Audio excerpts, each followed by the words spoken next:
and welcome to North Lanarkshire Council's online visual arts programme. My name is Jasmine and I'll be your tutor for the next 3 weeks. With the longer, brighter days of spring coming in, we've got the theme of Blast into Nature. So we've got some great ideas to share with you, so let's get our messy clothes on and let's get started. So this week we're going to be making some, I don't really know how to describe it, some really interesting artist books, I think is the way to say it. So I've made this little example just to show you. You honestly can make it however you want. That's why I brought this other one to show you here, the screen one. This is how complicated it could probably get if you followed these steps and then just went a sort of extra mile. It's quite nice actually. It sort of folds in and out, and that's got a few more steps to it. But I'll show you the basics so that you could maybe try that one later. So what we're going to start with actually is we're going to make our own brushes. Now this is something I like to do when it starts to come into spring and we've got a lot more to choose from in terms of found materials outside. So I went a nice walk and found some nice knobbly sticks and some long grass just poking through the fence, some leaves, nice little fern, and some little interestingly shaped leaves that I thought might be nice for printing and mark making.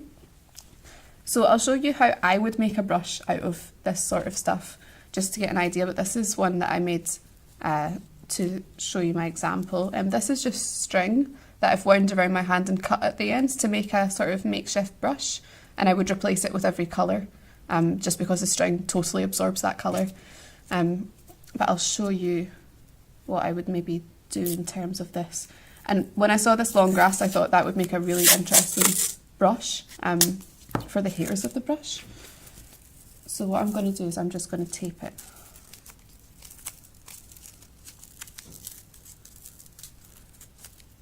You can use whatever you like really. You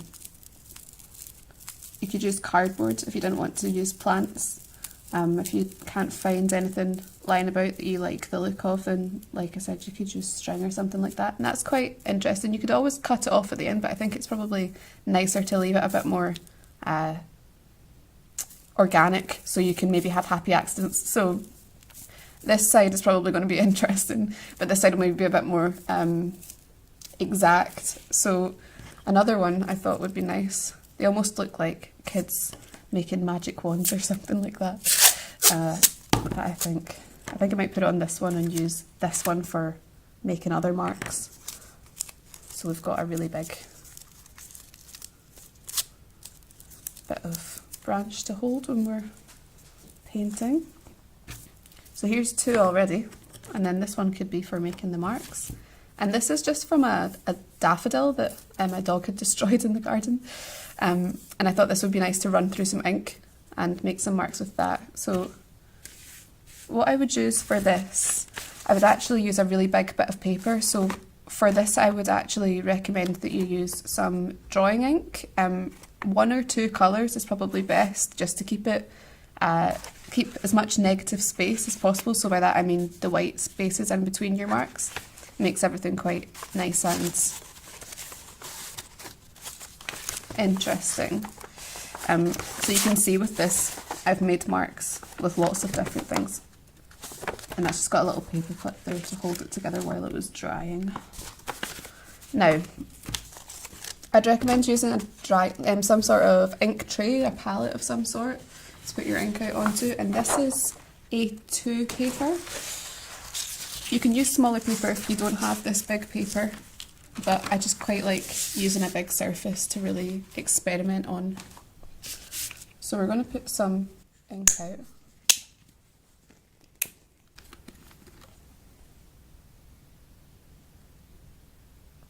That looks like plenty. I'm just going to take one of my new brushes, so we'll go with this and just try and coat it in ink. You definitely need some messy clothes for this because it's a little bit splashy. If you want to stand up and do this, then it could be quite a fun activity, and kids could probably get involved actually, because it's quite a unpredictable thing to do. It doesn't have to be exact. So once you've got that, I think I want to try and mimic the shape of a leaf and maybe some of these textures as well. So I'll even put my fern out so that I can maybe draw some fronds. So here we go.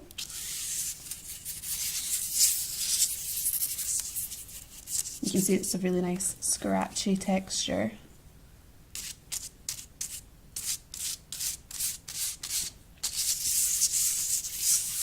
And just really let yourself be loose with this. You just want to fill your whole sheet of paper.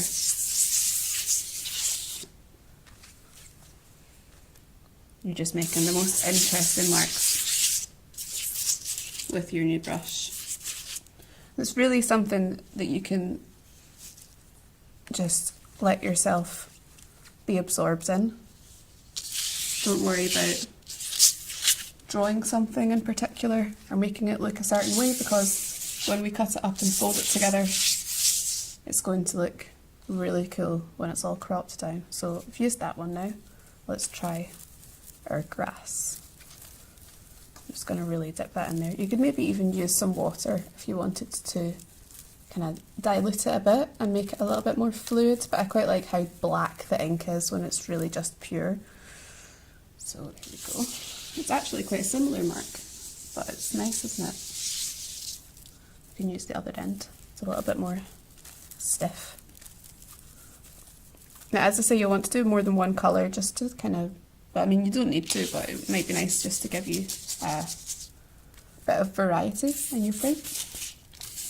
Okay, so they're all quite similar marks, so what I'm going to do is I'm going to do some printmaking with this leaf. So really get in there with the, don't be afraid to get your hands a bit mucky. You can wear gloves if you want, but I feel like I might be past that point, so just get it completely covered. And then you'll want to use the veiny side because it'll give you the nicest lines. And just press it down. And we take it off, nice leaf shape. And that'll change every time as the ink runs out. You can see that nice vein. And turn it over to the other side. And you can imagine how, if you used a really interestingly shaped leaf, how that would turn out a bit differently and give you some nice variety.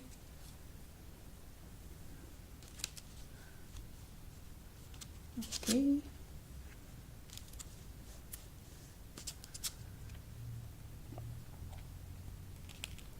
And maybe if you want to use this one as well, maybe a nice little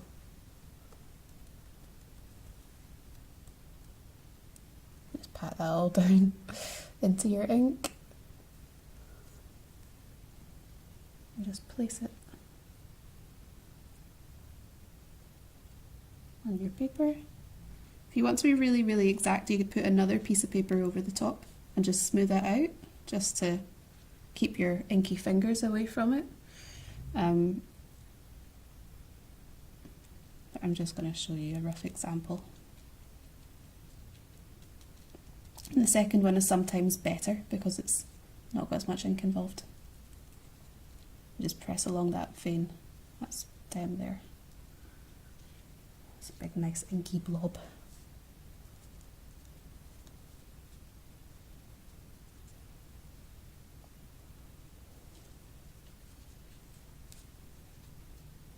There we go. So you can see how if you kept going, I'm going to use this little brush to show you how it could really start to fill up.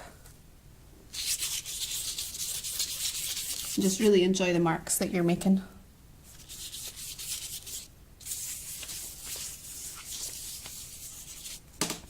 Now I'm going to show you an example that I have from earlier.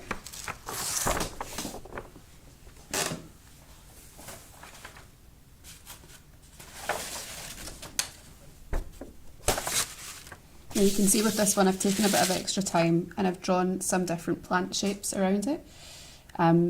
There's also an orange here that I've used, and the nice thing about drawing ink is that it's a little bit transparent, so that means that you'll be able to layer these over and still have your original marks underneath, which is quite nice. So this is, as I said, A2 what I've done with this now that it's dry, you'll probably want to dry it in between colour layers just because the ink is a little bit, it does tend to mix if it's not dry. So what I've done is I've cut a strip off of the end, and we're going to use this for decoration later, so I would just fold it or cut it with a pair of scissors and take that off and set that up to one side. Now, to make your book, what you're going to do, take your big bit of paper and fold it in half. You'll have to excuse my hands because they're completely covered in ink.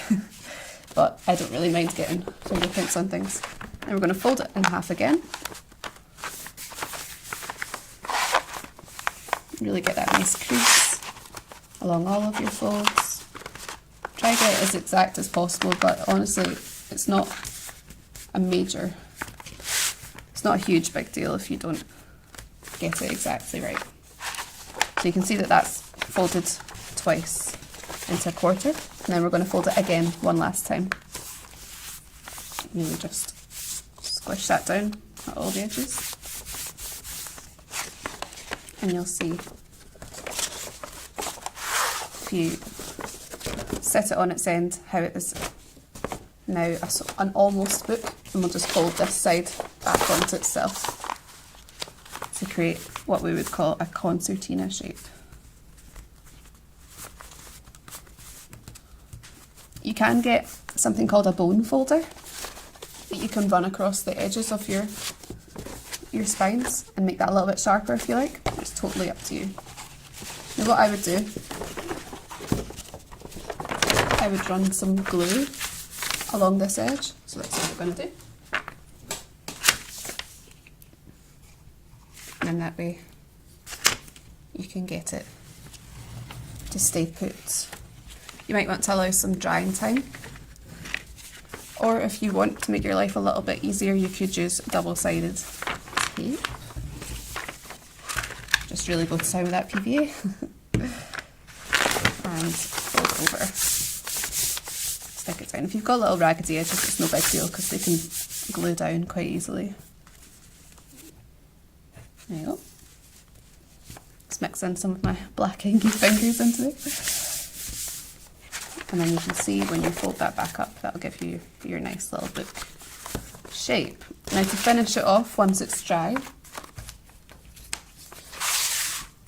I would want to put these little bits of grey board onto the front and back just to give it a little bit of weight so that when it sits up, like my example here, it just has a little bit more of a steadiness to it. And if it also means that if one end is a little bit of an angle than the other end, then you can sort of level it out and it becomes a bit more exact. So here's my strip that I cut earlier off my big sheet. And what I'm going to do, you can see that it's not quite the same size. So you can decide where you'd want it. You can see that with this one I've left a little gap. You can completely cover it if you want to. But what I would normally do is just cut that a little bit smaller. So if you want to take this and I would just mark it with, my hands are so covered in ink that I could use it as a pencil. You could use a pencil if you like. You can see that that's the same width. And now I'm just going to cut a little bit extra off and make that little border, maybe a little bit more. And you can see you've got so much left of your strip, so if you do this and then you say to yourself, actually I prefer this bit of pattern, then you can just do this with a different bit of paper. So you can see that that fits now. We'll just glue that on.